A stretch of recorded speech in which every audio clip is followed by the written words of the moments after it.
Suyu. Yeah, they go Moscow. That's the safest route. I would say. 3 purple heroes on the last phase. Very good observation. Yeah, that's that's a sign of Ube. Well, Welcome to Mobile Legends. and here we are, jumping into the land of Dawn. Game number 1 in this first best of 7 that we're going to see unfold here for us. Ingan, Naisu to bring in the action here.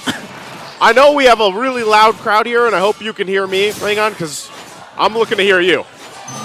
You know, Naisu, I do agree with the panel. Again, Falcons APBREN, they do have a good potential to dominate the early game. But let's see, because so far the Alpha and the Matilda, like what they're doing right now with the picks onto Ogwin, that's going to give Ogwin, even with a Khalid that can be dominant in the first 5 minutes, you know, it can be hard for Falcons APBREN. So let's see, how's the rotation going to go for both of these teams for game number 1? Okay, so here we are. We're going to have to wait for this to unfold again as they're trying to get their paces going here. One of the big things about this, though, and I like that they talked about this, is, you know, the potential for that early game that can happen, of course, for FCAP, and also paying attention to where Demon Kite goes. They got to be able to put pressure on the jungle. They got to be able to work towards that as well. Because right now, based on this lineup and everything else, RORA, if they get to that mid-game, they're going to find a good spike. They have a ton of utility to work with. Well, speaking of working with, they're trying to work on Few!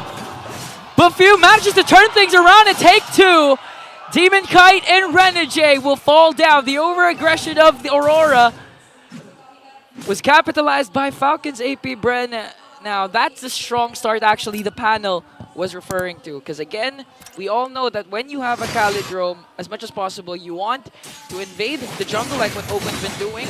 Don't give Demon Kite a good time, because so far, Demon Kite has been performing phenomenal all throughout the season, all throughout the playoffs. And if he gets his groove right, especially with the assistance of Renegade on the Matilda, Aurora can easily turn things around. But right now, Kyle Teasy is working on it. Here comes the Donus welcome. They're going to catch someone there as Kyle Teasy gets the first turtle. Here comes the clash. Demon Kite has to walk away to Spear of Falcon, but Edward, though, might be sandwiched with the Raging Sandstorm. Gonna get ganked up by 4, and now a diversion for Few onto the middle lane. Man, good response, I would say. Not only that, but also you get the objective to work around from, and this is what we were saying, you know, with the early game potential from FCAP's lineup is going to be quite devastating for RORA to deal with. They've got to be able to adjust to it. Look at this pressure on Demon Kite. And just look at Ogwen. Okay, he has the flicker. Now here comes the Raging Sandstorm. US stole from him just to make sure to punish Ogwen. Ogwen's over-aggression. And so far, Falcons APBREN still had the lead, but a heads-up play from Yue as Aurora gets up a kill. And here comes the Circle Eagle. They want to go right after Pew, and they're going to bring them down. Next target might be Flapteezy, but the flicker is there to save Flapteezy. So, hey, they get on the board. You know, at least you have that. Again, it's mainly for RORA to go ahead and build up what they can in the early game. Just kind of deal with it. They know that the strength also mid-game potential is going to be there. It was so much focus as well on Domeng right here. You want to be able to scale that up, get the Mozcov where you need to be if you're Domeng. And that's why, again, a lot of the pressure is going to be on FCAP to get that control of the early game, make things work the way they want to, and secure all the objectives. And they have, like I said, a ton of utility to help them out. The Beatrix has been slowly, you know, coming back to, I would say, meta, but not as much as some of the other gold laners. Still very valuable in a lot of the lineup that is going to be shown here from FCAP. Whether that's a Raging Sandstorm being set up from Ogwen or a Flapteezy, who, again, this Barrett's has popped up a couple times now for the playoffs. Surprisingly so. A lot of pressure here once again. Purple buff. Demon Kite's going to be fine. Relying on the team. Wow. Renegade, though, he'll take quite a few shots. But the thing is, for Falcons APBREN, they have so much kit to actually go for neutral objectives and give Demon Kite a hard time to try and even contest this. Look at this. Flapteezy goes in again with the Daytona's welcome. Okay, Spirit Destruction won't connect, but this time look at Fuse. Dispersion Rotation going to connect onto 3.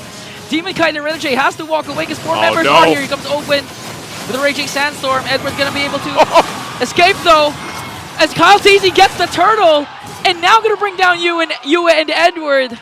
So far, Falcons APBREN, their re-engage, reinitiation is doing wonders for them. It's very strong, right? And that's what you really have to look at with the lineup here, where how they can go ahead, force what looks like it's going to be a fight, but then go ahead and kind of disengage, and then you'll see that re-engage as well. It was a good attempt too. You know, UA brought in that Raging Sandstorm himself. He utilized that, but unfortunately for Aurora, they just don't have enough firepower just yet.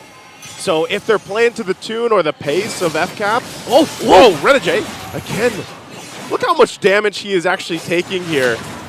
And that's the whole point. You know, they have great utility, they have great mobility around the map, but they kind of, it's literally like taking a buckle and just buckling in for now. Yeah, and if you're going to talk about utility, oh, okay, speaking of utility, there's the catch coming in from FlapTeasy, serving them up to Super Marco Edward. All of a sudden, will be bursted down. No response from Aurora. And Falcons APBREN just really on the driver's seat, controlling the pace, controlling the rotation. And speaking of kit, okay, when it comes to the Lords later on, as Domin picks up a turret, the thing is, for Falcons APBREN, even if you don't mind the other 3 players, just focus on KyleTZ and FlapTeasy alone, circling Eagle. They want to go right after a few flickers out right on time, saves himself. Now Ogwen wants to answer right back. Super Marco is here. He's changing up his gear now.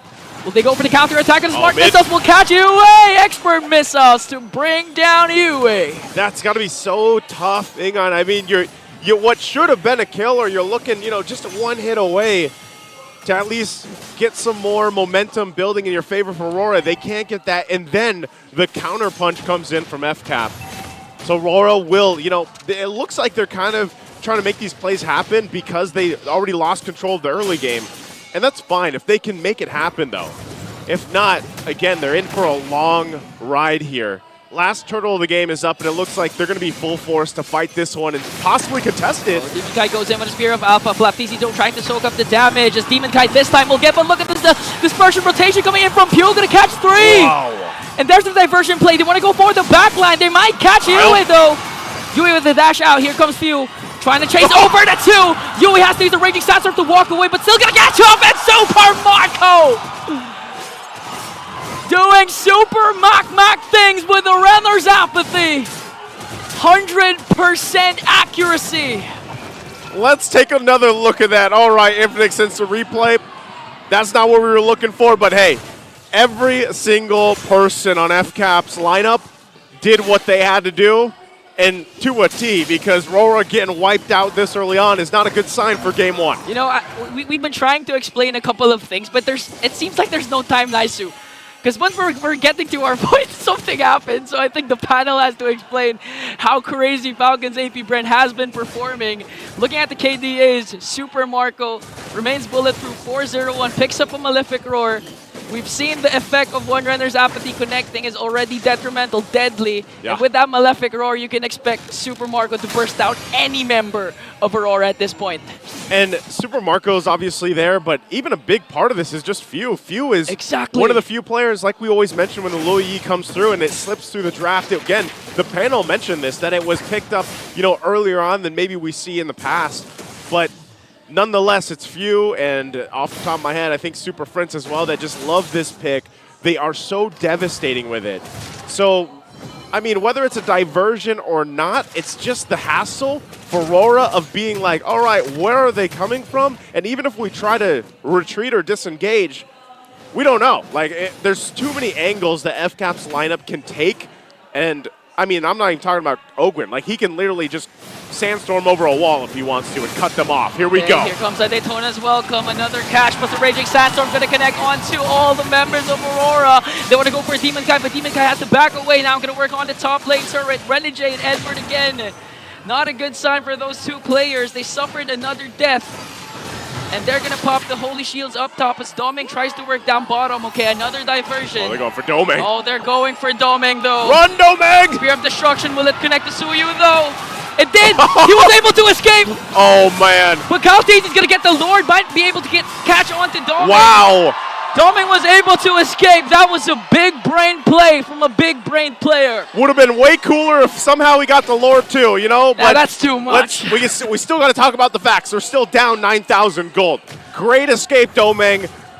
But again, you're going to have to deal with the Lord pushing in, and with this kind of power lead that FCAP has, it's going to be tough here for Aurora. They might look to end the game here on that first Lord push as they focus down the tier 2 turrets and everything else. Couple Holy Shields still up, but Aurora has the work cut out for them.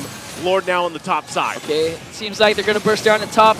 Inhibitor turret, and Aurora will focus up on bursting down this Lord. Falcons APBREN, look at the immense gold lead. That's 11.1k. Literally taking a page out of the book of Fnatic Onyx with the fast games and dominant starts they've been portraying right now. Circling Eagle coming in from Renegade. Another catch coming from FlapTZ. Breaking Sandstorm for Ogwin.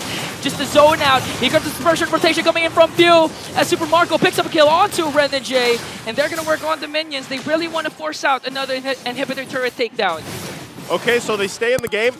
They at least don't have it end just yet, but FCAP, like I said, massive lead at this point. RORA, what do they have to do to possibly turn this around? Well, number one, withstand this assault because they're going still for the mid lane, even without a Lord. Still going to work on it. Oh! Super Marco! That's not even the ultimate! That's just a normal basic attack from the Renner! Wow! Gonna bring down Domain, also mid lane Inhibitor turret now working on the bottom. They don't even need the Lord, I think. They can actually end this with a beautiful clash. All the ultimates are here. Ogwin goes in with the Raging Sandstorm Flicker combination. They're bursting down Edward. They have minions. Here comes Marco with the Renner once again. Gonna bring down Renegade as well. Next is Demon Kite and Falcons APBREN breezing through the first game. They breeze on through game number one. They just went in stomping, and I'm not talking about the Barons here. Talk about a game number one, dominant as ever. Falcons APBREN, RORA gonna have to make a huge adjustment after this one.